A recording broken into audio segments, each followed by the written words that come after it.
বেনু মুরলি গো বাজাতে লাগিল আজ পুরা বলে বাজাতে লাগিল আজ পুরা বলে স্মরণ করে বাজাতে লাগিল পুরুলিয়া স্মরণ করে বাজাতে লাগিল আহা ভাবা বেশ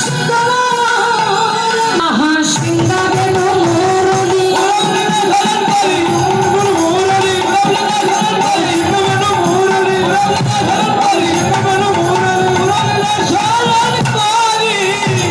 বাজাতে লাগিল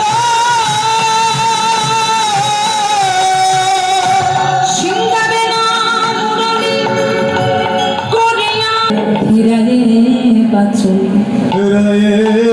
বলছে সিংহাবে মুরলি করিয়া যায় ধ্বনি। লক্ষ্য করেন বাবা এই জায়গাটা, সিংহাবেনু মুরলি বাজিয়েছিল কোথায়? কখন বাজিয়েছিলেন ভগবান? কলিযুগে যখন গৌরাঙ্গ মহাপ্রভু হয়ে তিনি এসেছেন তখন বেনু মুরলি বাসি তিনি কোনো কিছু নিয়ে আসে না। তাহলে সিংহাবেনু মুরলি বাজিয়েছিল কোথায়? না বৃন্দাবনে। তাহলে সে তো বৃন্দাবনের কথা। আজকে নদিয়ার মধ্যে দাঁড়িয়ে গৌরাঙ্গ মহাপ্রভু সিংহাবেনু মুরলি বাজাচ্ছেন। বাবা এটা কেমন কথা?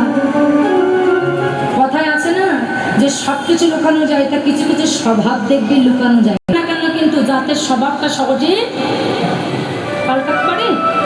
টাইম অনুযায়ী তার যা স্বভাব, জাতের স্বভাব সেটা দেখিয়ে দেবে।